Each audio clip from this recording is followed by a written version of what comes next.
Hi friends, आज हम राजस्थान की कला और संस्कृति का एक बहुत ही इंपॉर्टेंट टॉपिक का नाम है राजस्थान की चित्रकला अर्थात पेंटिंग्स ऑफ राजस्थान। इसके बारे में काफी डिटेल से चर्चा करेंगे।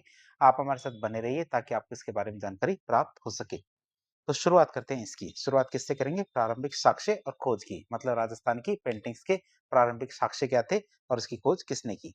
तो राजस्थानी चित्रकला का इतिहास बहुत ही पुराना है। इसकी शुरुआत हमारे आदि मानव के द्वारा गुफाओं में बनाए गए रेखांकन, जो रॉक पेंटिंग्स है, उससे होती है।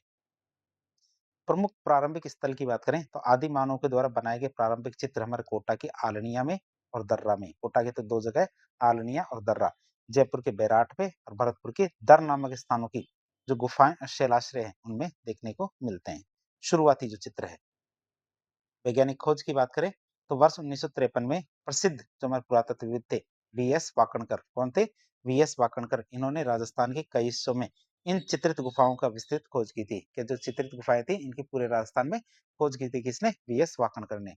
और इनमें मुख्य रूप से कोटा की चंबल और दर्रा घाटी, झालावाड़ की काली सिंध घाटी और माउंट आबू, अरावली और इडर शामिल है। इनकी खोज किसने की थी? हमारी वीएस वाकणकर ने। आप इसे याद रखेंगे। अब हम बात करेंगे चित्रकला का नामकरण। चित्रकला का नामकरण किसने क्या रखा है? तो विभिन्न इतिहासकारों और कला समीक्षकों ने राजस्थान की चित्रकला को अलग अलग नाम दिया है। जैसे हमारे आनंद कुमार स्वामी, ओ एस गांगुली और हेवल ने।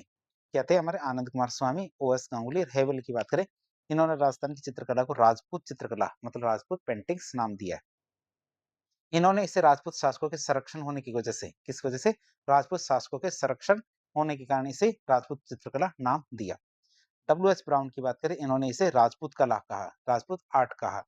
कला के व्यापक स्वरूप को दर्शाने के लिए इसे राजपूत कला या राजपूत आर्ट नाम दिया। फिर कृष्णदास की बात करें, राय कृष्णदास की, तो उन्होंने राजस्थानी चित्रकला क्या राजस्थानी पेंटिंग्स या राजस्थानी चित्रकला इसका नाम दिया। और ये हमारे नाम भौगोलिक और सांस्कृतिक दृष्टि से सबसे सटीक माना जाता है। कौन सा? हमारे राजस्थानी चित्रकला का नाम क्या है? हमारे भौगोलिक और सांस्कृतिक दृष्टि से बहुत ज्यादा सटीक माना जाता है। बात करें हमारे महत्वपूर्ण तथ्य की, तो महत्वपूर्ण तथ्य क्या कहता है कि 1916 में आनंद कुमार स्वामी ने, किसमें? 1916 में आनंद कुमार स्वामी ने राजपूत पेंटिंग्स नामक एक प्रसिद्ध पुस्तक लिखी थी। और इस पुस्तक में पहली बार राजस्थान की चित्रकला का वैज्ञानिक विभाजन उन्होंने किया था। राजस्थान की जो चित्रकला है उसका वैज्ञानिक विभाजन उन्होंने किया। अब शुरुआती बात करें, शुरुआती चित्रों की। शुरुआती चित्रों की बात करें तो प्राचीन चित्रित ग्रंथ और भंडार की बात करें तो राजस्थानी चित्रकला के सबसे प्राचीन और प्रमाणिक उदाहरण हमारे जैन धर्म की जो पांडुलिपियां उनमें देखने को मिलते हैं। किसमें देखने को मिलते हैं? हमारी जैन धर्म की जो पांडुलिपियां उनमें देखने को मिलते हैं। किसके? हमारे राजस्थानी चित्रकला के प्राचीन और प्रमाणिक उदाहरण। इसमें सबसे बड़ा उदाहरण भंडार की बात करें तो वो कहा? हमारे जिनभद्र सूरी भंडार। ये कहा? हमारे जैसलमेर में। तो जैसलमेर के किले में स्थित एक प्राचीन पुस्तकालय है जिसका नाम है जिनभद्र सूरी भंडार। यदि आप जाएंगे तो आपको देखने को मिलेगा। यहाँ क्या भूमिगत कक्षों में जैन धर्म की बहुमूल्य और प्राचीन चित्रित पुस्तकें, जिन्हें पांडुलिपियां कहते हैं, उनको सुरक्षित रखा गया है, लेकिन वो अंडरग्राउंड है सब के सब।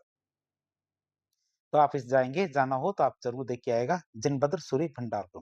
तो प्रमुख प्राचीन ग्रंथ की बात करें तो इस भंडार में रखे गए सबसे महत्वपूर्ण और प्राचीन चित्रित ग्रंथ कौन कौन से हैं? एक तुम्हारा ओघ नियुक्ति वृत्ति है जो कब लिखा गया था? 1060 में लिखा गया था। और हमारे 10 वेकाली का सूत्र चुन्नी, ये हमारे क्या है? प्राचीन ग्रंथ है जो हमारे कहाँ रखे हैं? जिनभद्र सूरी भंडार। अब हम देखेंगे भौगोलिक और सांस्कृतिक वर्गीकरण की। राजस्थान की पेंटिंग्स का भौगोलिक और सांस्कृतिक वर्गीकरण की बात करें तो राजस्थान की चित्रकला को भौगोलिक और सांस्कृतिक विशेषताओं के आधार पे, किस आधार पे? भौगोलिक और सांस्कृतिक विशेषताओं के आधार पे मुख्य रूप से 4 प्रमुख शैलियों में बांटा गया है। और प्रत्येक स्कूल के अंतर्गत कई उपशैलियां मतलब ठिकाना कला भी शामिल की गई है। जैसे बात करें मेवाड़ स्कूल की, तो ये हमारे राजस्थान की सबसे प्राचीन और मूल शैली मानी जाती है। हमारी क्या? राजस्थान की सबसे प्राचीन और मूल शैली मानी जाती है। इनकी उपशैलियों की बात करें हमारे चावंड, उदयपुर, नाथद्वारा, देवगढ़, सावर और शाहपुरा, ये तो हमारे शैलियां या उपशैलियां हैं। इसके अंतर्गत हमारे कुछ ठिकाने भी हैं, जैसे हमारा बनेड़ा, बागोर, बेलू, बेगू और केलवा। ये हमारे क्या? जो हमारे मेवाड़ स्कूल है इसके ठिकाने हैं। अगली हमारी शैली आती है कौन सी? मारवाड़ी स्कूल। मारवाड़ी स्कूल की बात करें तो इसका विस्तृत विवरण यह क्या? विस्तृत मरुस्थलीय चित्र की चित्रकला क्या? पूरे के पूरे मरुस्थलीय क्षेत्र है, उसकी चित्रकला को इसमें शामिल किया गया है। बात करें मैं प्रमुख शैलियों और उपशैलियों की बात करें, किसकी? प्रमुख शैलियों और उपशैलियों की बात करें तो जोधपुर, बीकानेर, किशनगढ़। और किशनगढ़ किसके लिए प्रसिद्ध है? मतलब बनी ठंडी की पेंटिंग के लिए प्रसिद्ध है। अजमेर, नागौर, सिरोही, जैसलमेर। कौन कौन सी? अजमेर, नागौर, सिरोही, जैसलमेर। ये हमारी क्या है, मारवाड़ स्कूल की शैलियाँ, उपशैलियाँ हैं। फिर ठिकाना कला की बात करें तो घाणेराव, रिया, भिणाय और जुनिया। क्या है? घाणेराव, रिया, भिणाय, जुनिया ये हमारे ठिकाना कला है। कई बार क्या है परीक्षा में इनके ठिकानों के बारे में पूछा जाता है। जैसे आया हुआ सवाल है ये कि घाणेराव, रिया, भिणाय और जुनिया ये किसकी ठिकाने हैं? तो आपको बताना पड़ेगा मारवाड़ स्कूल के ठिकाने हैं ये। बात करें हमारे हाड़ौती स्कूल की, तीसरी कौन सी आती है हमारी हाड़ौती स्कूल। ये हमारे चंबल नदी और उसके आसपास के हरे भरे क्षेत्र है उसकी चित्रकला है। जो हमारे चंबल नदी के आसपास के जो हरे भरे क्षेत्र है उसकी चित्रकला कौन सी, हाड़ौती स्कूल।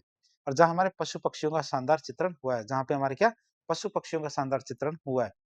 प्रमुख शैली की बात करें तो यहाँ बूंदी शैली, कोटा शैली। कोटा शैली की बात करें तो ये हमारे शिकार के दृश्यों के लिए प्रसिद्ध है, कौन सी, कोटा शैली।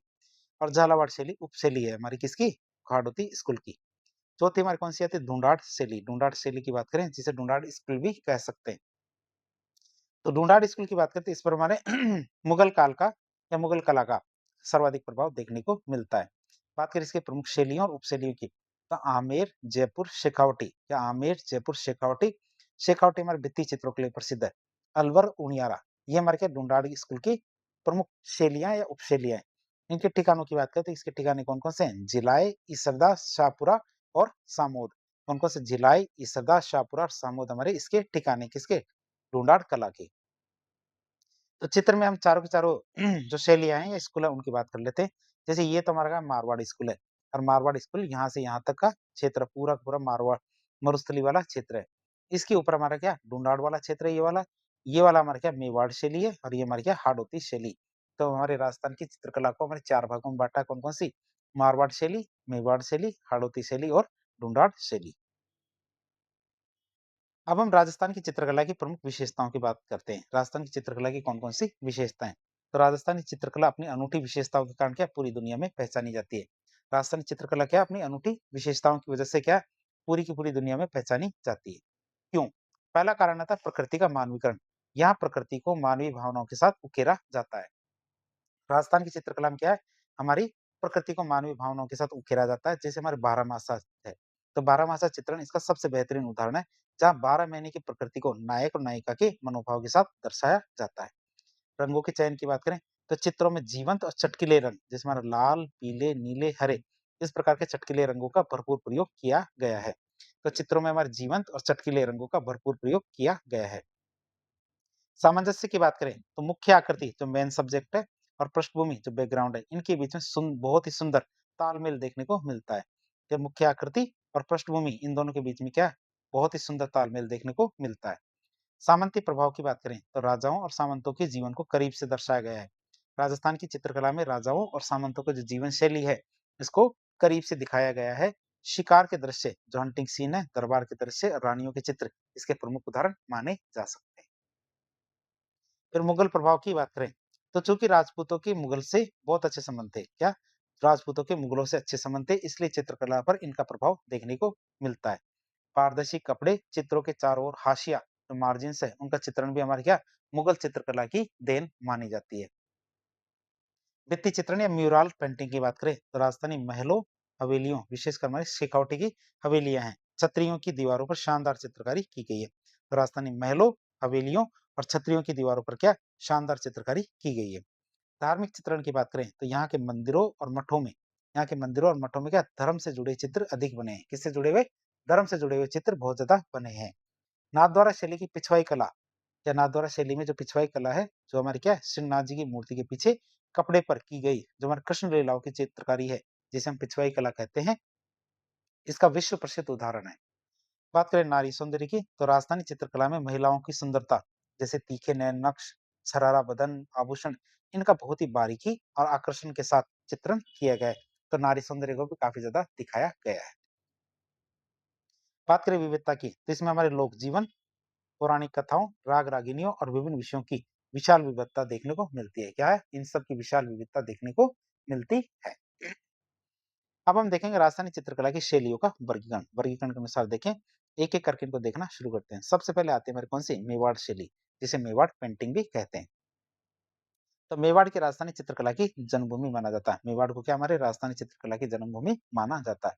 बेसिल गे और डगलस गैरेट की बात करें, किसके, बेसिल गे और डगलस गैरेट की बात करें तो इनके अनुसार मेवाड़ प्रसिद्ध चोर पंचाशी का शैली का उद्गम शैली भी था। क्या इनके अनुसार देखें तो मेवाड़ क्या प्रसिद्ध चोर पंचाशी का शैली का उद्गम स्थल था कौन? मेवाड़। प्रारंभिक विकास और प्रमुख ग्रंथों के चित्रण को इस कालक्रम के अनुसार आसानी से समझ सकते हैं। कौन कौन से शुरुआत में मेवाड़ शैली में कौन कौन से ग्रंथों का चित्रण किया गया था? पहला हमारा ग्रंथ था कौन सा? श्रावक प्रतिक्रमण सूत्र चूर्णी, जिसकी हमारी रचना कब की गई थी? 1260 में। कब की गई थी? 1260 में। इसकी रचना की गई थी किसके शासन काल में? हमारे रावल तेज सिंह के, क्या रावल तेज सिंह के शासन काल में। कहाँ पे? आहड़ में। और इसकी खासियत क्या है? जैनों के द्वारा चित्रित यह मेवाड़ का सबसे प्रारंभिक ज्ञात चित्रित ग्रंथ है। क्या? जैनों के द्वारा चित्रित यह मेवाड़ का सबसे प्रारंभिक ज्ञात चित्रित ग्रंथ कौन सा? हमारा श्रावक प्रतिक्रमण सूत्र चूर्णी, जो कब लिखा गया था? हमारे 1260 में। अगला ग्रंथ आता हमारा सुपार्श्वनाथ चरितम। क्या सुपार्श्वनाथ चरितम की बात करें जो हमारे 1423 में लिखा गया था। इसकी बात करें 1423 में, तो इसका सन क्या है? 1423 ईस्वी। शासक की बात करें तो महाराणा मोकल के समय इसको लिखा गया था। कहाँ पे? देलवाड़ा में। खास बात बताएं, जैन मुनियों के द्वारा रचित बहुत ही महत्वपूर्ण सचित्र ग्रंथ है। तो ये हमारे सारे के सारे ग्रंथ वो है जिनमें चित्र देखने को मिलते हैं, शुरुआती चित्र। बात करें स्वतंत्र विकास का प्रारंभ, मतलब राजस्थान में जो मेवाड़ शैली है, तो मेवाड़ शैली में स्वतंत्र रूप से विकास कब से शुरू हुआ? 1592 में। कब से शुरू हुआ? 1592 में। कब से? सावंत नहीं, 1592 में इसका स्वतंत्र रूप से विकास शुरू हो गया था। किनके काल में? महाराणा प्रताप के काल में। खास बात देखें तो यहीं से हमारे मेवाड़ चित्रकला का स्वतंत्र और विशिष्ट रूप उभर के आया था। कब? 1592 में सावंत से। अब मेवाड़ चित्रकला को मुख्य रूप से 3 उपशैलियों में बांटा जाता है। कितनी? 3 उपशैलियों में बांटा जाता है। कौन कौन सी है वो? एक तो हमारी चावंड या फिर उदयपुर शैली है, दूसरी देवगढ़ शैली है, तीसरी नाथद्वारा शैली है। तो तीनों शैलियों के बारे में एक एक करके देख लेते हैं। पहली आती है हमारी चावंड या फिर उदयपुर चित्रकला। कौन कौन सी? चावंड या उदयपुर चित्रकला की बात करें तो ये मेवाड़ चित्रकला की एक मुख्य धारा है। क्या? ये हमारे मेवाड़ चित्रकला की एक मुख्य धारा है। और विभिन्न महाराणाओं ने इनके काल में चित्रकला में बहुत ज्यादा विकास किया था। बात करें कौन कौन से हमारे राणा है, राणाओं की बात करें तो सबसे पहले आते हैं हमारे महाराणा प्रताप। इनके समय का एक चित्रकार था कौन? नासिरुद्दीन। उन्होंने चित्रांकन किया था किसका? डोला मारू का। कब? 1592 में। तो वर्तमान में ये चित्र जो डोला मारू का चित्र है, ये चित्र हमारे दिल्ली के राष्ट्रीय संग्रहालय में सुरक्षित रखा गया है। जो डोला मारू का चित्र है ये कहाँ रखा हुआ है? हमारे दिल्ली के राष्ट्रीय संग्रहालय में। दूसरे शासक आते कौन? हमारे अमर सिंह प्रथम। ये हमारे महाराणा प्रताप के बेटे हैं। इनके समय का भी वही नासिरुद्दीन है, सेम टू सेम। इन्होंने रागमाला का चित्रण किया है और बारहमासा का भी चित्रण किया है। तो बात करें रागमाला क्या होती है? रागमाला का मतलब 6 राग 36 रागिनियां। 6 राग और 36 रागिनियां मतलब रागमाला। और बारहमासा मतलब 12 महीनों पर आधारित चित्रण किया किसने? नासिरुद्दीन ने। फिर आता है जगत सिंह प्रथम। जगत सिंह प्रथम की बात करें तो साहिबदीन और मनोहर ये 2 चित्रकार थे किनके समय पे? जगत सिंह प्रथम के समय पे। इनके द्वारा कौन कौन से चित्र बनाए गए? इनके द्वारा हमारे रसिक प्रिया, गीत गोविंद और रामायण। कौन कौन से? रसिक प्रिया, गीत गोविंद और रामायण, ये चित्रांकन किए गए थे। बात करें जगत सिंह प्रथम का काल। जगत सिंह प्रथम के काल की बात करें तो इनका स्वर्ण काल माना जाता है। राजमहल में राजमहल में चित्रों की ओबरी मतलब तस्वीरों कारखानों नामक एक चित्रकला विभाग की स्थापना की थी किसने? जगत सिंह प्रथम ने। जगत सिंह प्रथम ने क्या किया? राजमहल में चित्रों की ओबरी या फिर हमारे तस्वीरों कारखानों नामक एक चित्रकला विभाग की स्थापना की थी। और महाराणाओं के व्यक्तिगत चित्र भी इसी समय बनाए गए थे। किसके द्वारा? साहिबदीन और मनोहर के द्वारा।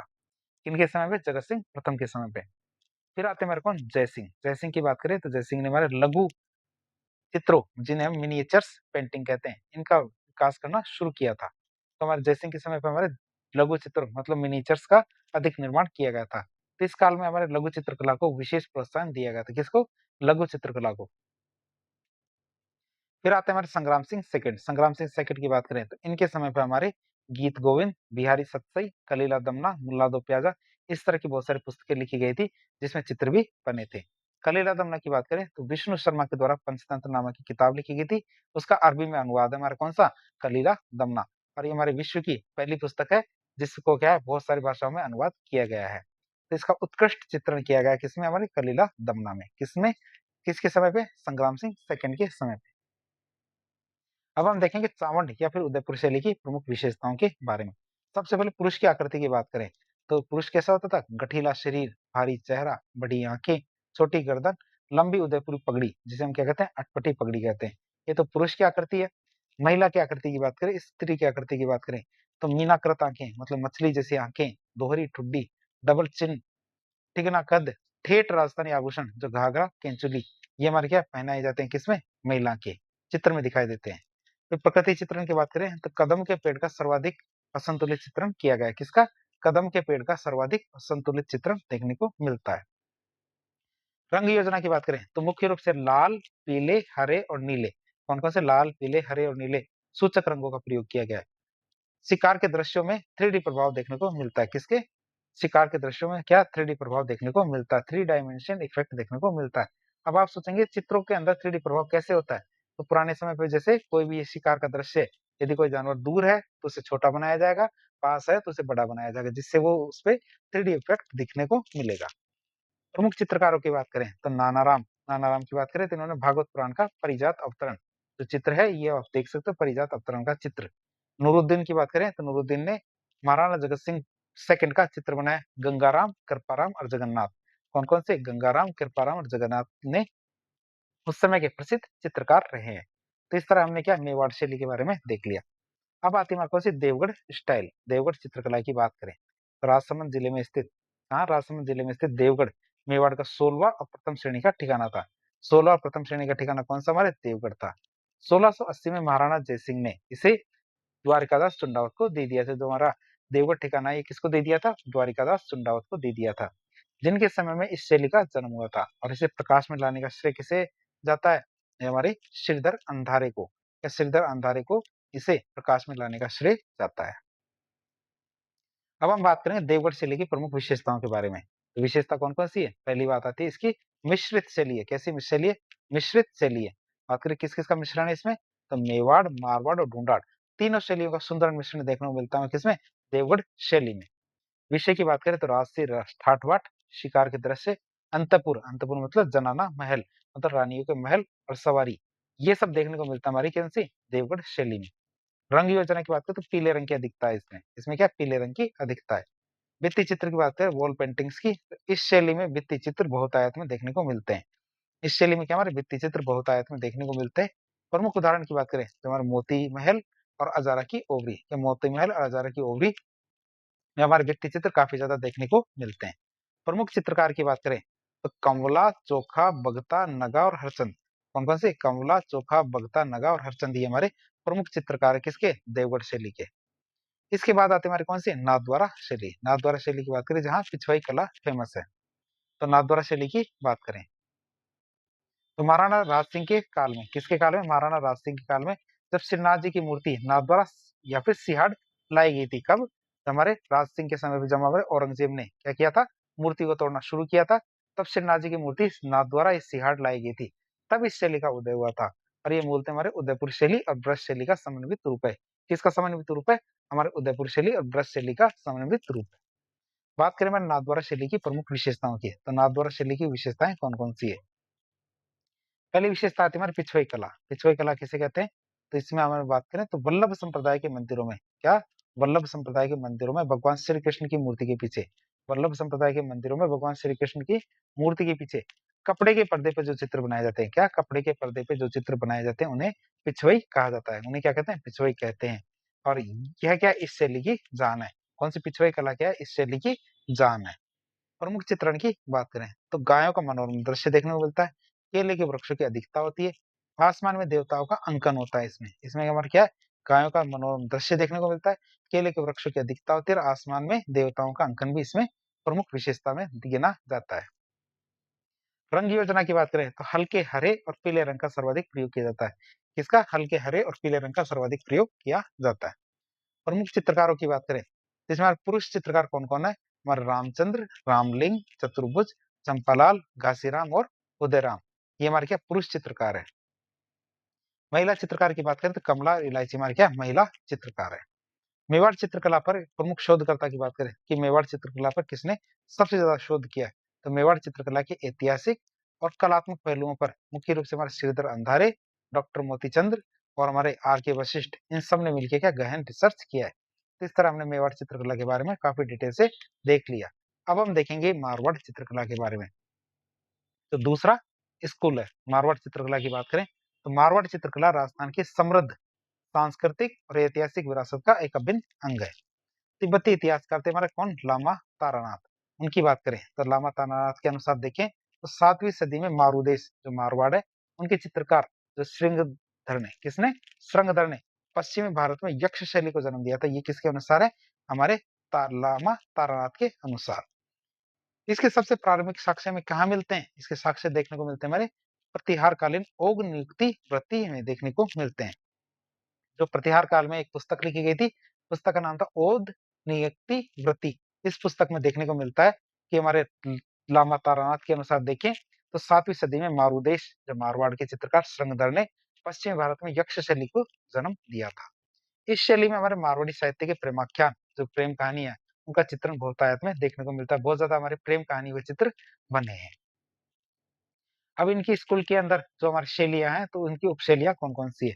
पहली उपशैली आती है हमारी कौन सी? जोधपुर चित्रकला। कौन सी आती है? जोधपुर चित्रकला की बात करें तो जोधपुर शैली मारवाड़ की मूल और सबसे प्रमुख चित्रकला शैली है। कि जोधपुर शैली की बात करें तो ये हमारे मारवाड़ की मूल और सबसे प्रमुख चित्रकला शैली है, जिसका विकास क्या विभिन्न शासकों के काल में अलग अलग रूपों में हुआ था। बात करें मारवाड़ की, मारवाड़ में हमारे जोधपुर चित्रकला है, उनके कौन कौन से शासक है जिन्होंने क्या क्या योगदान दिया है? जैसे बात करें हमारे किसकी? राव मालदेव की, तो इनके शासनकाल में जोधपुर चित्रकला का स्वतंत्र रूप से विकास हुआ था। किसके काल में? राव मालदेव के काल में हमारे जोधपुर चित्रकला का स्वतंत्र रूप से विकास हुआ था। जोधपुर के चौखिला महल में बने जो भित्ति चित्र है म्यूराल्स है और उत्तराध्ययन नामक ग्रंथ है, इनका चित्रण भी हमारे किसके टाइम पे हुआ था? राव मालदेव के टाइम पे हुआ था। किस किसका? हमारे तो चौखिला महल में बने हुए भित्ति चित्र और उत्तराध्ययन सूत्र नामक जो ग्रंथ है, इन दोनों का चित्रण हमारे किनके टाइम पे हुआ? राव मालदेव के टाइम पे। फिर आते हमारे कौन से? सूर सिंह। सूर सिंह की बात करें तो इनके काल में साहित्य पर आधारित चित्रण हुआ था। इनके काल में क्या? साहित्य पर आधारित चित्रण हुआ था, जिसमें हमारे ढोला मारू और भागवत पुराण बहुत ज्यादा इंपॉर्टेंट है। किस पे? साहित्य पर आधारित चित्रण की बात करें तो इसमें हमारा ढोला मारू और भागवत पुराण बहुत ही इंपॉर्टेंट है। फिर आते हैं कौन? हमारे जसवंत सिंह। जसवंत सिंह की बात करें तो इनके समय में जोधपुर शैली पर मुगल प्रभाव साफ साफ देखने को मिलता है। क्यों? क्योंकि हमारे जमरूद थाना में हमारे अफगानिस्तान के अंदर हमारे जसवंत सिंह की मृत्यु हो जाती है और उसके बाद क्या है हमारे जोधपुर की बात करें तो जोधपुर को हमारे एक खालसा भूमि घोषित कर देते हैं। कौन? हमारे औरंगजेब। इसी वजह से हमारे जोधपुर शैली पर हमारे मुगल प्रभाव देखने को मिलता है और इसी दौरान हमारे भगवान श्री कृष्ण के बहुत ज्यादा चित्र बनते हैं। किसके चित्र बनते हैं? हमारे भगवान श्री कृष्ण के बहुत ज्यादा चित्र बनते हैं। अगले शासक आते हैं कौन? मानसिंह। मानसिंह की बात करते हैं, इनका काल जोधपुर चित्रकला का स्वर्ण काल मतलब गोल्डन एज माना जाता है। मानसिंह क्या है? नाथ संप्रदाय के अनुयायी थे। किसके अनुयायी थे? नाथ संप्रदाय के अनुयायी थे। इसलिए उन्होंने नाथ चरित्र, शिव पुराण और दुर्गा पुराण इन पे आधारित चित्र बहुत ज्यादा बनवाए थे। क्यों? क्योंकि नाथ संप्रदाय के आशीर्वाद से ही मानसिंह राजा बने थे। चित्रकार जो हमारे दानाराम थे, इनके प्रमुख दरबारी कलाकार थे। चित्रकार जो हमारे कौन थे? दानाराम। इनके प्रमुख दरबारी कलाकार थे। मतीराम की पुस्तक थी रसराज। मतीराम की पुस्तक थी रसराज। उस रसराज के 63 चित्र हमारे महामंदिर जोधपुर से प्राप्त हुए। कितने? 63 चित्र हमारे महामंदिर जोधपुर से प्राप्त हुए हैं। आप इसे याद रखेंगे। तो शासकों का काल हमने देखा। शासकों के काल में अगले शासक आते कौन? हमारे तख्त सिंह। तख्त सिंह की बात करें तो इनके काल में चित्रकला पर यूरोपीय प्रभाव देखने को मिलता है। इनके काल में तख्त सिंह के काल पे हमारे क्या चित्रकला पे जोधपुर की चित्रकला पे यूरोपीय प्रभाव देखने को मिलता है। जर्मन चित्रकार हमारे एएच म्यूलर, क्या एएच म्यूलर ने इसी समय वीर दुर्गादास राठौड़ का प्रसिद्ध चित्र बनाया था, जो आप देख सकते हो।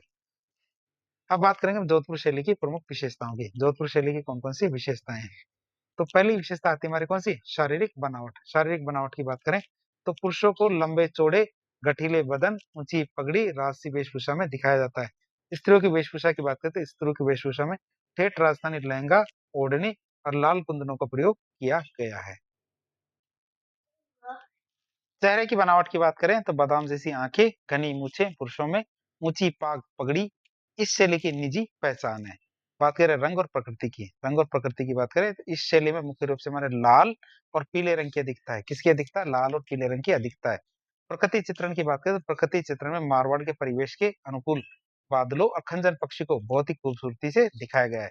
जिसमें प्रकृति चित्रण में हमारे मारवाड़ के परिवेश के अनुकूल बादलों और खंजन पक्षी है, उनको बहुत ही खूबसूरती से दिखाया गया है। प्रेम कहानी के चित्रण की बात करें तो जोधपुर शैली प्रेम आख्यानों के लिए बहुत ज्यादा प्रसिद्ध है, जिसमें हमारे एक ढोला मारू, महेंद्र मुगल, भागा बारमली, रूपमती बाज बहादुर और कल्याण रागिनी, ये हमारी जो प्रेम कहानी है उन पे चित्र बहुत ज्यादा बने हैं। चित्र में आप ढोला मारू का चित्र देख सकते हो। किसका? ढोला मारू का चित्र काफी ज्यादा प्रसिद्ध है, जिसको आप देख सकते हो। बात करें हमारे एक पुस्तक है, पुस्तक की बात करें म्यूराल्स इन मारवाड़, मतलब मारवाड़ में भित्ति चित्र, रामावतार अग्रवाल के द्वारा लिखी गई एक प्रसिद्ध पुस्तक है जो इस शैली के भित्ति चित्रों पर प्रकाश डालती है। चित्र में आप क्या डोलामारू का चित्र देख सकते हो जो ऊंट पे। प्रमुख चित्रकार की बात करें तो हमारे जोधपुर शैली के को समृद्ध बनाने वाले कौन कौन से चित्रकार है उनकी बात करें तो एक तो हमारा कौन है डालचंद, ये कौन हमारा डालचंद है। इनका प्रसिद्ध चित्र हमारा महाराजा अभय सिंह नृत्य देखते हुए, क्या महाराजा अभय सिंह नृत्य देखते हुए चित्र में भी आप देख सकते हैं। ये हमारे मेहरानगढ़ संग्रहालय में सुरक्षित है, कहाँ मेहरानगढ़ जो किला है उसके संग्रहालय में सुरक्षित रखा गया है। फिर आते हैं वीर जी, वीर जी की बात करते हैं इन्होंने 1623 में पाली के वीर पुरुष विठल दास संपावत के लिए रागमाला चित्रावली चित्रित की थी। बात करें अन्य चित्रकारों की तो शिवदास, शंकरदास, अमरदास, जीतमल और छज्जू ये अन्य चित्रकार है इसके। अगली चित्रकला शैली आती है कौन सी हमारी बीकानेर चित्रकला। बीकानेर चित्रकला की बात करें तो बीकानेर शैली जोधपुर शैली की से ही निकली हुई शैली है, लेकिन इस पर हमारे मुगल, दक्कनी और पंजाबी चित्रकलाओं का गहरा प्रभाव देखने को मिलता है। इसके ऐतिहासिक विकास की बात करें तो राय सिंह की बात करें तो इनके शासनकाल में बीकानेर चित्रकला का स्वतंत्र रूप से विकास होना शुरू हो गया था और भागवत पुराण का चित्रण भी इन्हीं के समय पे किया गया था। किसका? भागवत पुराण का चित्रण भी इन्हीं के समय पे किया गया था। अनूप सिंह की बात करें तो इनका शासनकाल बीकानेर चित्रकला का स्वर्णकाल माना जाता है। किनका? अनूप सिंह की बात करें, अनूप सिंह का शासनकाल हमारे बीकानेर चित्रकला का स्वर्णकाल माना जाता है। बीकानेर चित्रकला को हमारे मुख्य रूप से दो विशिष्ट कलाओं के लिए जाना जाता है। कौन कौन सी? एक तो हमारी होती है उस्ता कला और एक तो हमारी कौन सी माथेरन कला। तो पहले देखेंगे उस्ता कला। उस्ता कला क्या होती है? तो ये कला हमारे ऊंट के चमड़े पर, क्या ऊंट के चमड़े पर सोने की बारीक कारीगरी के लिए विश्व प्रसिद्ध है। उस्ता कला की बात करती है हमारे क्या ऊंट के चमड़े पर सोने की बारीक कारीगरी के लिए विश्व प्रसिद्ध है। इतिहास की बात करें तो महाराजा राय सिंह, अली रजा और रुकनुद्दीन नामक दो मुस्लिम कलाकार थे। इनको लाहौर से बीकानेर लेके आए थे। कहाँ? लाहौर से बीकानेर लेके आए थे। किसके लिए? उस्ता कला के लिए। और उस्ता कला आप देख सकते हो ऊँट की खाल पर सोने की चित्रकारी की जाती है। ये तो जीवित ऊँट है, लेकिन नॉर्मली क्या ऊँट की खाल जो मरने के बाद खाल होती है, उस पे क्या सोने की चित्रकला की जाती है। विशेषता की बात करें तो उस्ता कला के मुस्लिम चित्रकारों ने हिंदू देव-देवताओं के चित्र बहुत ही अत्यंत सुंदरता से उकेरे। थे तो वो मुस्लिम चित्रकार लेकिन उन्होंने चित्र किसके बनाए? हिंदू देवी-देवताओं के। और इसे आज भी क्या बीकानेर के केमल हाइडिंग ट्रेनिंग सेंटर में सिखाया जाता है। जो हमारा उस्ता कला है तो उस्ता कला कहाँ सिखाया जाता है? केमल हाइड ट्रेनिंग सेंटर में सिखाया जाता है।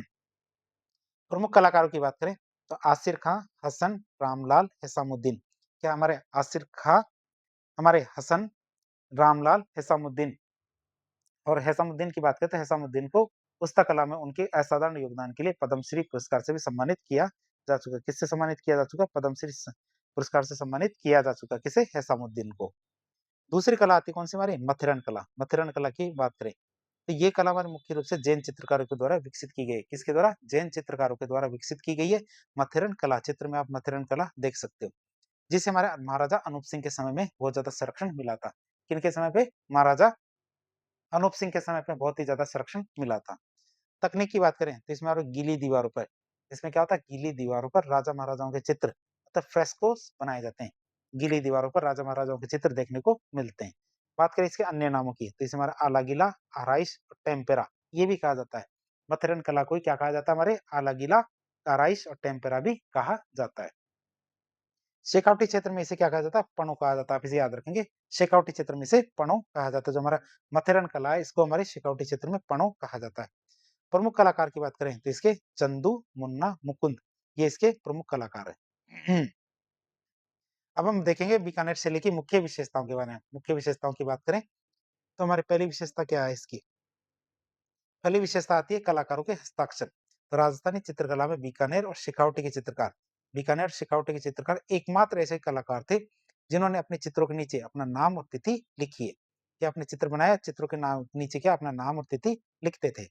रंगों के प्रयोग की बात करें तो लाल, सलेटी, बैंगनी और जामुनी, या लाल, सलेटी, बैंगनी और जामुनी रंगों का प्रयोग इन्होंने विशेष रूप से किया है।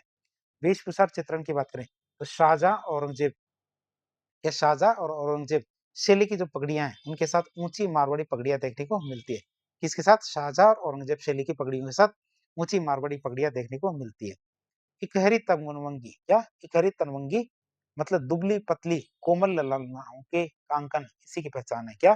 दुबली पतली मतलब तनवंगी कोमल ललनाओं का अंकन भी इन्हीं की पहचान होती है।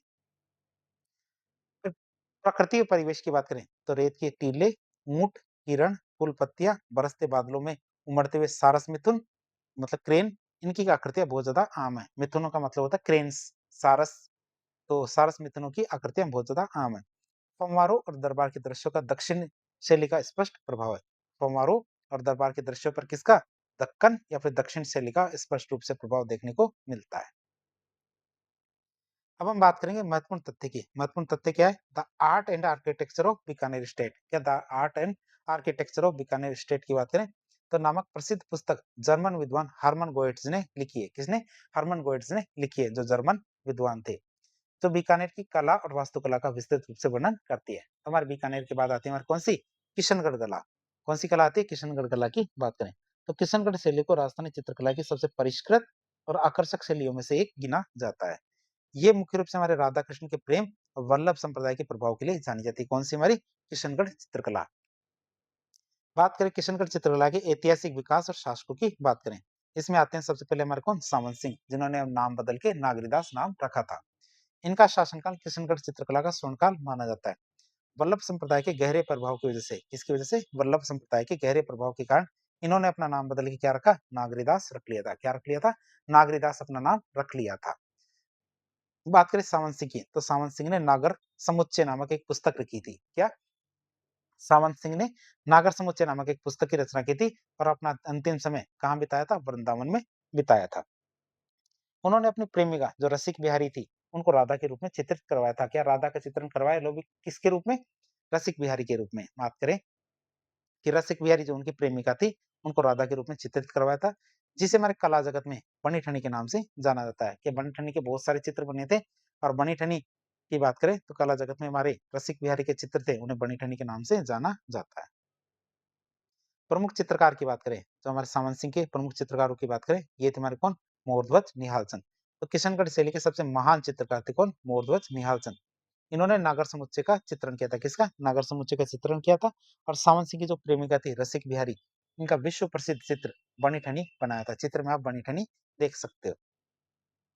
कला समीक्षा की बात करें तो एरिक डिक्सन ने बनी ठनी को भारत की मोनालिसा कहा है। एरिक डिक्सन ने क्या कहा? भारत की मोनालिसा कहा। किसे?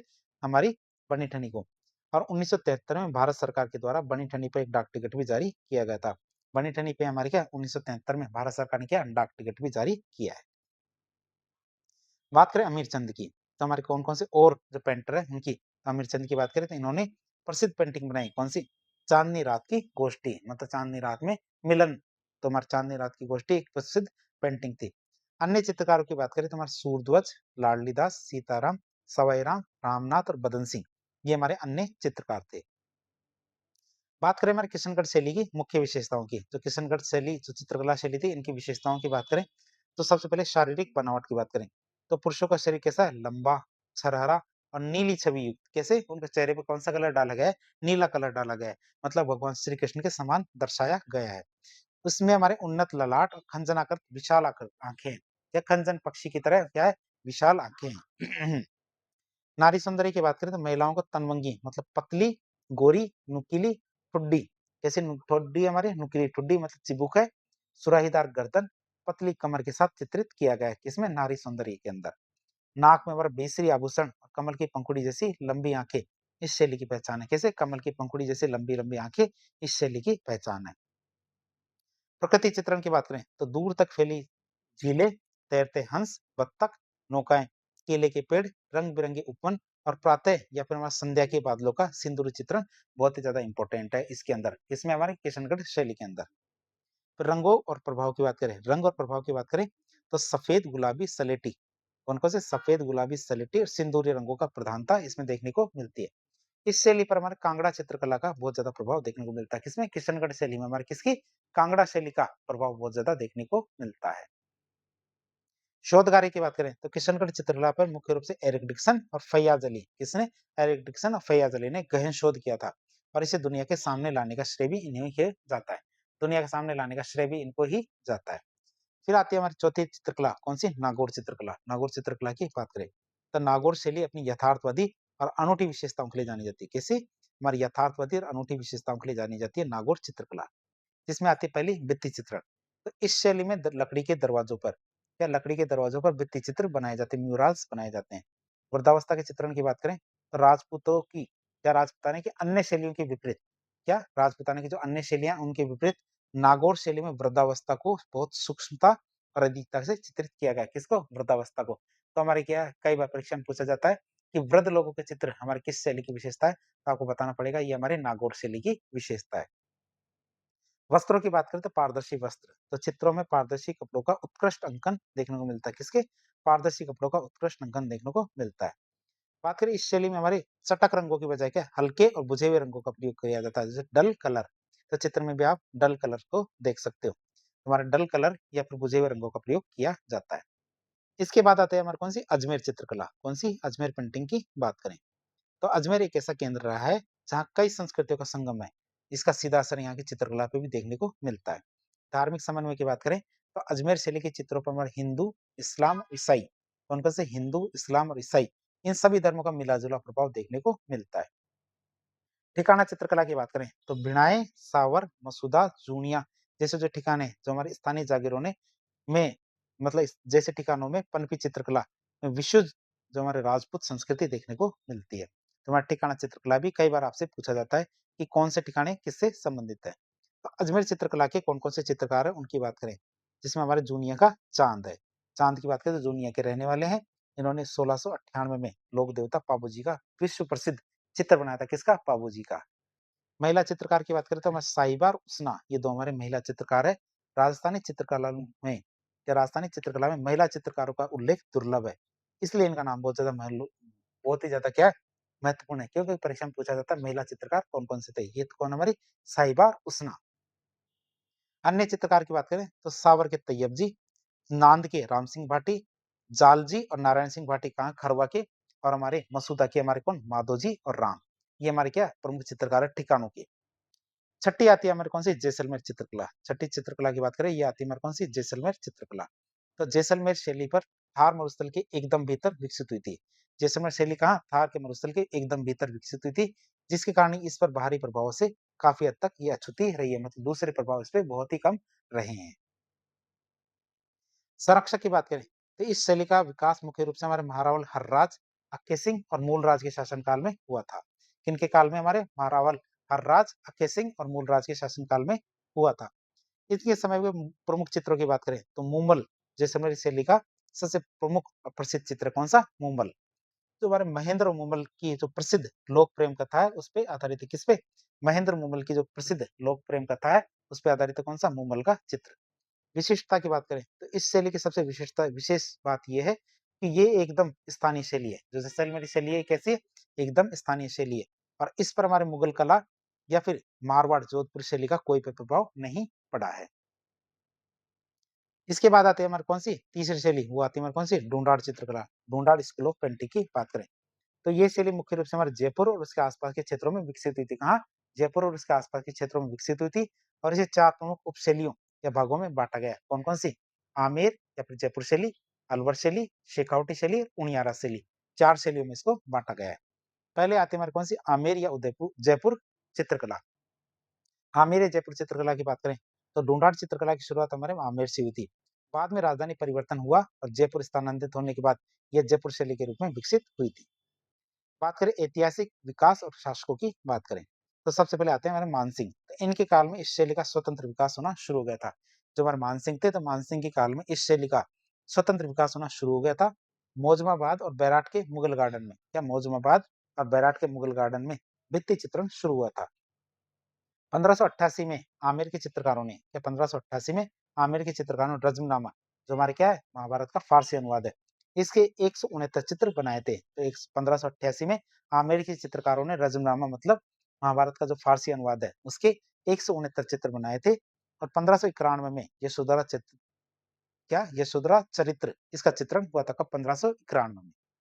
तो मिर्जा राजा जयसिंह की बात करें 1639 में रानी चंद्रावती के लिए, क्या 1639 में रानी चंद्रावती के लिए रसिक प्रिया और कृष्ण रुक्मणी वेली चित्रित करवाए गए थे, जिसमें हमारे कृष्ण गोपियों के युगल रूप स्वरूप का अंकन है। जो हमारी ये दो पुस्तकें कौन कौन सी? रसिक प्रिया और कृष्ण रुक्मणी वेली। इन पुस्तकों में हमारे क्या कृष्ण और गोपियों के युगल स्वरूप का अंकन किया गया है। आमेर के गणेश पुल का निर्माण भी इन्हीं के समय हुआ था। किसके? मिर्जा राजा जयसिंह के समय हमारे क्या आमेर के गणेश पुल का निर्माण भी इन्हीं के समय पे हुआ था। बात करें सवाई जयसिंह की, तो इन्होंने क्या 36 कारखानों की स्थापना की थी। क्या सवाई जयसिंह ने क्या 36 कारखानों की स्थापना की थी, जिसमें हमारे सूरत खाना एक था, जहाँ चित्रकार चित्र बनाया करते थे। रसिक प्रिया, गीत गोविंद और बारहमासा का चित्रण यहीं पे हुआ है। कहाँ पे? हमारे सूरत खाना में हमारे क्या रसिक प्रिया, गीत गोविंद और बारहमासा का चित्रण इन्हीं के ये एक कारखाने में हुआ है, जिसे हम क्या कहते हैं? सूरत खाना कहते हैं। ईश्वरी सिंह की बात करें तो चित्र सर्जन का केंद्र आमेर से जयपुर आ गया था। ईश्वरी सिंह के समय हमारे क्या चित्र सर्जन का केंद्र हमारे आमेर से कहा गया? जयपुर आ गया था। और चित्रकार क्या की बात करें तो साहिब राम ने, चित्रकार साहिब राम ने बड़े चित्र, बड़े व्यक्ति चित्र मतलब आदम का चित्र की बात करें, लाइफ साइज पोर्ट्रेट ये बनाने की नई परंपरा शुरू की थी। किसने? ईश्वरी सिंह के समय चित्रकार साहिब राम ने। माधव सिंह प्रथम की बात करें तो इस समय रीतिकालीन जो मणिकुट्टम क्या रीतिकालीन जो मणिकुट्टिम प्रवृत्ति है ये पनपी थी। इसका मतलब है रंगों की जगह मोती, लाख और लकड़ियों की मणियों का प्रयोग करना शुरू किया गया था। गलता, चंद्रमहल, पुंडरीकावली इस समय इनके अंदर क्या बहुत ही ज्यादा भित्ति चित्रण हुआ था। अगले शासक आते हैं हमारे कौन से? प्रताप सिंह। प्रताप सिंह की बात करें तो इनका शासनकाल जयपुर चित्रकला का स्वर्णकाल माना जाता है। प्रताप सिंह का शासनकाल क्या हमारे जयपुर चित्रकला का स्वर्णकाल माना जाता है। सूरत खाने में 50 से अधिक चित्र कलाकार थे। प्रताप सिंह के टाइम पे हमारे जो सूरत खाना था, सूरत खाना में 50 से अधिक कलाकार थे, जिनमें हमारे चित्रकार जो लालचंद थे, इन्होंने पशुओं की लड़ाई के चित्र बनाए थे। किसने? लालचंद ने पशुओं की लड़ाई के चित्र बनाए थे। अगले हमारे शासक आते हैं कौन? राम सिंह। राम सिंह की बात करें तो कला के विकास के लिए 1857 में, कब? 1857 में महाराजा स्कूल आर्ट्स एंड क्राफ्ट्स, क्या महाराजा स्कूल आर्ट्स एंड क्राफ्ट मतलब जिनको वर्तमान में राजस्थान स्कूल ऑफ आर्ट्स के नाम से जाना जाता है, तो इस विभाग की स्थापना की थी। तो हमारे क्या एक स्कूल है जिसकी स्थापना की थी। किसने? राम सिंह ने। कब? 1857 में। किसके लिए? कला के विकास के लिए। अब हम बात करेंगे हमारे जयपुर की या मेवाड़ की जो चित्रकला है उसकी विशेषता की बात करें तो रंग और हाशिया की बात करें सबसे पहले तो लाल, पीला, हरा और केसरी रंगों का अधिक से अधिक प्रयोग किया गया था। किसका? लाल, पीला, हरा और केसरी रंग का अधिक से अधिक प्रयोग किया गया था। किसमें? रंग और हाशिए में। चित्र और के हाशिए की बात करें कि चित्र के हाशिए की बात करें तो चित्र के हाशिए में गहरे लाल रंग का उपयोग किया गया है। किसका? गहरे लाल रंग का बॉर्डर्स में या हाशिए में उपयोग किया गया है।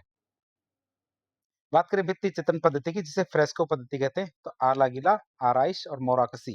क्या आलागिला, आराइश और मोराकसी इसके दूसरे नाम है राजस्थान की जो हमारी जयपुर चित्रकला है उसके अंदर हमारे जो फ्रेस्को पेंटिंग होती है इसे आलागिला, आराइश और मोराकसी भी कहते हैं। जिसमें हमारे क्या गीले चूने के पलस्तर पर चित्रण किया जाता है। किस पे? गीले चूने के पलस्तर पर चित्रण किया जाता है। ये हमारे कहाँ से शुरू हुई थी? आमेर में शुरू हुई थी, जो हमारे कछुआ मुगल संबंधों का प्रभाव था। आकृतियों की बात करें तो उद्यानों, हाथियों का विशेष चित्रण इसमें किया गया है। किसका? हाथियों, उद्यानों का चित्रण इसमें विशेष रूप से किया गया है। पुरुषों को बिना दाढ़ी मूछ के मतलब मुगल प्रभाव के कारण क्या है इसमें पुरुषों को बिना दाढ़ी मूछ के बनाया गया है। बात करें प्रमुख चित्रकारों की तो प्रमुख चित्रकार कौन कौन से थे हमारे आमेर चित्रकला के? इसमें हमारे लालजी, रामजी दास, कुशला, साहिबराम, लालचंद और लाल चितेरा ये हमारे उस समय के प्रमुख चित्रकार थे। बात करें हमारे अलवर चित्रकला की, अलवर पेंटिंग की बात करें तो अलवर शैली में हमारे ईरानी, मुगल और राजस्थानी, ये ईरानी, मुगल और राजस्थानी विशेषकर हमारी जयपुर की बात कर रहे हैं। इन शैलियों का अद्भुत का आश्चर्यजनक और संतुलित मिश्रण देखने को मिलता है। किसमें? अलवर शैली में। किसका? तीनों शैलियों का, ईरानी, मुगल और राजस्थानी, तीनों शैलियों का आश्चर्यजनक और संतुलित मिश्रण देखने को मिलता है हमारे अलवर चित्रकला में। अलवर राज्य की स्थापना हमारे किसके? जयपुर के प्रताप सिंह ने ही की थी। किसकी? अलवर राज्य की स्थापना किसने की थी? जयपुर के प्रताप सिंह ने ही की थी।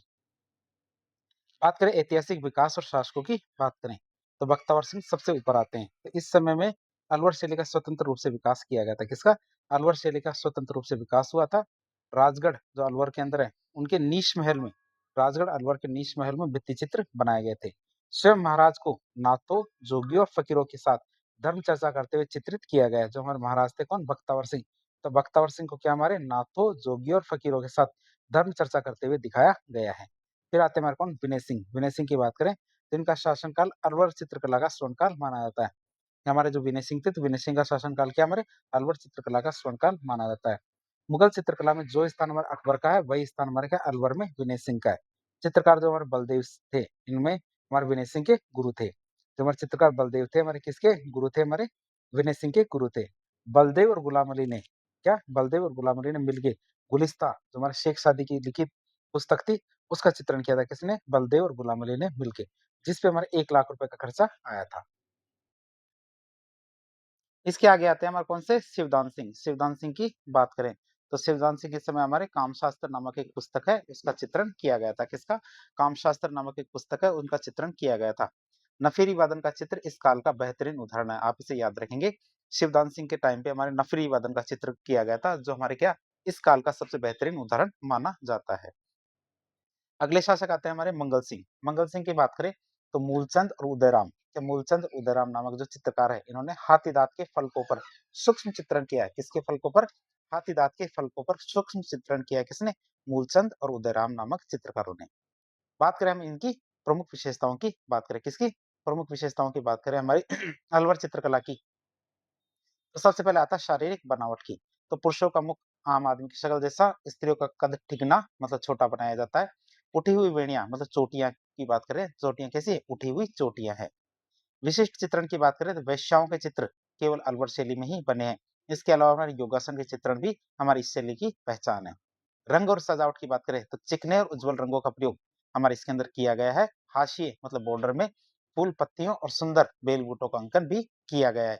जिसका हाशिए में या बॉर्डर्स में फूल पत्तियों और फूल सुंदर बेल बूटों का अंकन किया गया है। बात करें प्रमुख चित्रकारों की तो हमारे शिव कुमार और डालू राम, जिन्हें जयपुर से लाया गया था। क्या अलवर में हमारे कहाँ से लाया गया था, जयपुर से लाया गया था। किसे, शिव कुमार और डालू राम को। जन्मना दास, बक्साराम, नंदराम, छोटे राम और सालिग्राम, ये हमारे प्रमुख चित्रकार थे अलवर शैली के। इसके बाद आती है हमारी कौन सी, शेखावटी चित्रकला। कौन सी चित्रकला आती है, शेखावटी चित्रकला की बात करें तो शेखावटी मतलब सीकर, झुंझुनू आदि। जो सीकर, झुंझुनू और चूरू है, ये हमारे क्या शेखावटी क्षेत्र में आते हैं। तो जयपुर रियासत का एक ठिकाना था। यह क्षेत्र क्या अपनी भव्य हवेलियों और उन पर बने भित्ति चित्रों जो मतलब फ्रेस्को पेंटिंग के लिए विश्व प्रसिद्ध है। बात करें इसकी प्रसिद्धि की मतलब विशेषताओं की बात करें तो यहाँ पे ओपन आर्ट गैलरी है, मतलब यहाँ की हवेलियां अंदर और बाहर पूरी तरह से चित्रों से सजी हुई है, इसलिए इसे क्या कहा जाता है, ओपन आर्ट गैलरी कहा जाता है। चित्र में आप झुंझुनू की, कहाँ की, झुंझुनू की आप एक दीवार है, उसका चित्रण देख सकते हो, काफी सुंदर चित्र बनाए गए हैं। वे वैसे तो उस समय के अंदर तो बहुत सुंदर चित्र थे, लेकिन समय के साथ इनमें थोड़ा सा मतलब क्षीण क्षीण हो गए, मतलब टूट गई है, लेकिन फिर भी आपको इनकी सुंदरता देखने को मिलती है। ये झुंझुनू की ओपन आर्ट गैलरी मान सकते हो। चित्रण के विषय की बात करें तो छज्जो और टोडो के बीच में, क्या छज्जो और टोडो के बीच में मल्लयुद्ध, कुश्ती, दधि मंथन, गोदोहन, देवी देवता, कामकला, राग रागिनी, साधु संतों और लोक कथाओं का अंकन किया गया है। दीवारों पर बड़े बड़े हाथी, घोड़े और चौबेदार के चित्र बनाए गए हैं। दीवारों पर क्या हमारे बड़े बड़े हाथी, घोड़े और चौबेदार के चित्र बनाए गए हैं। प्रभाव और रंग की बात करें तो इस शैली पर हमारे यूरोपीय शैली का प्रभाव साफ साफ देखने को मिलता है। चित्रों में हमें मुख्य रूप से कत्थई, नीले और गुलाबी रंग की प्रधानता है। चित्रों में हमारे क्या है, कत्थई, नीले और गुलाबी रंग की प्रधानता है। मुख्य तथ्य की बात करें तो सीकर जिले के फतेहपुर की जो गोयनका हवेली है, सीकर जिले में जो फतेहपुर की गोयनका हवेली है, उसमें भगवान श्री कृष्ण और 8 गोपियों का चित्र है। क्या, भगवान श्री कृष्ण और 8 गोपियों का चित्र है। फ्रांसीसी महिला जो नादिल्ला प्रिंस है, उन्होंने यहाँ की हवेलियों का संरक्षण किया है। जो हमारे सीकर झुंझुनू की शेखावटी क्षेत्र की जो हवेलियां हैं, उनका संरक्षण किसने किया है, फ्रांसीसी महिला नादिल्ला प्रिंस ने। चित्रकार देवा की बात करें तो उन्होंने झुंझुनू जो उदयपुर वाटी है, वहां स्थित जोगीदास की छतरी के प्रसिद्ध चित्र बनाए हैं। किसने, चित्रकार देवा ने। देवा ने कहाँ के चित्र बनाए, हमारे जोगीदास की छतरी के चित्र बनाए। अगली शैली आती है हमारे कौन सी, उनियारा शैली। उनियारा शैली की बात करें तो उनियारा जो कि वर्तमान में टोंक जिले में स्थित है, कहाँ पे, हमारे टोंक जिले में स्थित है। जयपुर रियासत का प्रथम श्रेणी का ठिकाना था। उनियारा की बात करें तो हमारे जयपुर रियासत का प्रथम श्रेणी का ठिकाना था। उनियारा शैली की प्रमुख विशेषताओं की बात करें तो शैलियों का मिश्रण है इसके अंदर, मतलब भौगोलिक स्थिति के कारण उनियारा चित्रकला में ढूंढाड़ मतलब जयपुर और बूंदी चित्रकला का सुंदर मिश्रण देखने को मिलता है। उनियारा में किसका, ढूंढाड़ और बूंदी दोनों का मिश्रण देखने को मिलता है। विकास की बात करें तो उनियारा के सामंत सरदार सिंह के समय इस चित्रकला का स्वतंत्र रूप से विकास प्रारंभ हुआ। उनियारा के सामंत जो थे सरदार सिंह, उनके समय क्या इस चित्रकला का स्वतंत्र रूप से विकास शुरू हुआ था। बात करें इसके प्रमुख चित्रकार की, हमारे मीर बख्श, इन्होंने क्या राम, सीता, लक्ष्मण और हनुमान, इनका उत्कृष्ट चित्र बनाया। किसने, मीर बख्श ने हमारे किसका चित्र बनाया, राम, सीता, लक्ष्मण और हनुमान का उत्कृष्ट चित्र बनाया है। अन्य चित्रकारों की बात करें तो धीमा, भीम, काशी और राम लखन, कौन कौन, धीमा, भीम, काशी और राम लखन इसके अन्य चित्रकार है उनियारा शैली के। इसके बाद आता है हमारा चौथी, हाड़ौती शैली। चौथी शैली की बात करें जिसे चौथी स्कूल कहते हैं, हाड़ौती चित्रकला। तो हाड़ौती शैली हमारे मूल रूप से मेवाड़ चित्रकला से बहुत ज्यादा प्रभावित थी, लेकिन समय के साथ इसने क्या किया, अपनी एक स्वतंत्र और अनूठी पहचान बना ली थी। भाव सिंह और अनिरुद्ध सिंह के द्वारा। किसके द्वारा? भाव सिंह और अनिरुद्ध सिंह के द्वारा दक्षिणी भारत के युद्धों में भाग लेने के कारण इस शैली पर दक्षिण शैली का प्रभाव भी देखने को मिलता है, डेक्कन शैली का प्रभाव इसमें देखने को मिलता है। इसी की बात करते हैं, इसे मुख्य रूप से 2 भागों में बाँटा जाता है। एक तो हमारी है बूंदी चित्रकला, एक हमारी है कोटा चित्रकला। बूंदी चित्रकला की बात करें तो बूंदी शैली अपनी सूक्ष्म प्रकृति चित्रण और सतरंगी बादलों के लिए विश्व प्रसिद्ध है। बूंदी शैली क्या अपने सूक्ष्म प्रकृति चित्रण और सतरंगे जो बादल है उनके लिए विश्व प्रसिद्ध है। ऐतिहासिक विकास की बात करें तो हमारे सुरजन आते हैं। सबसे पहले राजा कौन आते हैं? सुरजन। तो इनके शासनकाल में बूंदी चित्रकला का स्वतंत्र रूप से विकास शुरू हुआ था। किसके समय? सुरजन के समय। फिर आते हैं हमारे शत्रुसाल। शत्रुसाल की बात करें तो इन्होंने प्रसिद्ध रंग महल का निर्माण करवाया था। प्रसिद्ध रंग महल का निर्माण किसने कराया? शत्रुसाल ने। जो अपने उत्कृष्ट भित्ति चित्रों मतलब फ्रेस्कोस के लिए जाना जाता है। कौन सा? हमारा रंग महल। फिर आते हैं हमारे कौन? उमेद सिंह। उमेद सिंह की बात करें तो इनका शासनकाल, जिनका शासनकाल है बूंदी चित्रकला का स्वर्णकाल माना जाता है। इनका शासनकाल क्या? हमारी बूंदी चित्रकला का स्वर्णकाल माना जाता है। और इन्होंने चित्रशाला का निर्माण करवाया था। किसका? चित्रशाला का निर्माण करवाया था। और इसे हमारे भित्ति चित्रों का स्वर्ग कहा जाता है। जो हमारी चित्रशाला है इसे हम क्या बोलते हैं? भित्ति चित्रों का स्वर्ग कहते हैं। 1750 में जंगली सुअर का शिकार करते हुए, कब? 1750 में जंगली सुअर का शिकार करते हुए राव उमेद सिंह का चित्र इसी काल की प्रसिद्ध कृति है। अब हम देखेंगे बूंदी शैली की मुख्य विशेषताओं के बारे में। किसके बारे में? बूंदी शैली की मुख्य विशेषताओं की बात करें तो पहली विशेषता आती है शारीरिक बनावट, मतलब लंबी आकृतियां, पतले शरीर, स्त्रियों के लाल होठ, गोल मुख, पीछे की ओर झुकी हुई ठुड्डी, मतलब झुकी हुई छोटी ठुड्डी मतलब चिबुक है। तो ये हमारी शारीरिक बनावट की विशेषता है। प्रकृति और पशु पक्षी की बात करें तो इस शैली में प्रकृति और पशु पक्षियों का चित्रण सबसे ज्यादा हुआ है। किसका? प्रकृति और पशु पक्षियों का चित्रण इसमें बहुत ज्यादा हुआ है। काले कजरारे मेघ, बिजली की कौंध, घनघोर वर्षा, नाचते मयूर, कलाबाजी करते हुए वानर, पहाड़ों की तलहटी में विचरते हुए वन्यजीव, इन सब का सजीव अंकन इसकी पहचान है बूंदी चित्रकला शैली की। रंग और विषय की बात करें तो श्वेत, गुलाबी, लाल हिंगलू और हरे रंग का प्रयोग किया गया है इसमें बहुत ज्यादा। राग रागिनी, बारहमासा, ऋतु वर्णन और मतीराम की पुस्तक रसराज का चित्रण हमारी इसके अंदर प्रमुखता से किया गया है। प्रमुख चित्रकार की बात करें तो हमारे सुरजन, अहमद, साधुराम और रामलाल। कौन कौन? सुरजन, अहमद, साधुराम और रामलाल हमारी प्रमुख चित्रकार है बूंदी शैली के। इसके बाद आते हैं हमारी कौन सी? कोटा चित्रकला शैली। कोटा चित्रकला की बात करें तो कोटा चित्रकला अपनी अति गतिशीलता, ओजस्व और विशेष रूप से शिकार के दृश्यों के लिए जानी जाती है। कोटा चित्रकला किसके लिए जानी जाती है? अपनी गतिशीलता, ओजस्व और विशेष रूप से हमारे शिकार के दृश्यों के लिए जानी जाती है। ऐतिहासिक विकास की बात करें तो इसमें और पहले राजा आते हैं राम सिंह, जो 1661 से 1705 तक थे। तो इनके समय में कोटा शैली का स्वतंत्र रूप से विकास हुआ था। इनके समय में हमारे कोटा शैली का स्वतंत्र रूप से विकास हुआ था। फिर आते हैं हमारे भीम सिंह। तो वल्लभ संप्रदाय के प्रभाव की वजह से भगवान श्री कृष्ण के चित्र इस समय बहुत ज्यादा बने थे। किनके समय? भीम सिंह के समय। उमेद सिंह की बात करें इनका शासनकाल कोटा चित्रकला का स्वर्णकाल माना जाता है। इनका उमेद सिंह के टाइम की बात करें तो इनका शासनकाल क्या हमारे कोटा चित्रकला का स्वर्णकाल माना जाता है। अब हम बात करें कोटा शैली की मुख्य विशेषताओं के बारे में। मुख्य विशेषताओं में पहली विशेषता आती है हमारी शिकार के दृश्य। शिकार के दृश्यों की बात करें तो कोटा शैली घने जंगलों में शिकार के बहुरंगी और विविधतापूर्ण चित्रण मतलब समूह चित्रण के लिए प्रसिद्ध है। और जालिम सिंह झाला की हवेली के भित्ति चित्र इसके बेहतरीन उदाहरण माने जाते हैं। किसके? शिकार के दृश्यों के। फिर नारियों के शिकार की बात करें तो इस शैली की सबसे अनूठी विशेषता यह है कि इसमें रानियों और नारियों को भी शिकार करते हुए दिखाया गया है। चित्र में आप देख सकते हैं राजा रानी दोनों के दोनों शिकार करते हुए दिखाए गए हैं। बात करें हमारे शारीरिक बनावट की। किसकी? शारीरिक बनावट की बात करें तो पुरुष का शरीर गठीला, प्रसव कंधे, मांसल देह, भारी भारी दाढ़ी मूछें, हथियारों से युक्त वेशभूषा। स्त्रियों का अंक चित्रण की बात करें तो स्त्रियों का चित्रण बहुत ज्यादा सुंदर है। सुदीर्घ नासिका, पतली कमर, खिले हुए कपोल, ये हमारी महिलाओं की या स्त्रियों का चित्रण है। रंग और प्रतीक की बात करें तो हल्के हरे, पीले और नीले रंग की अधिकता इसमें दिखाई देती है।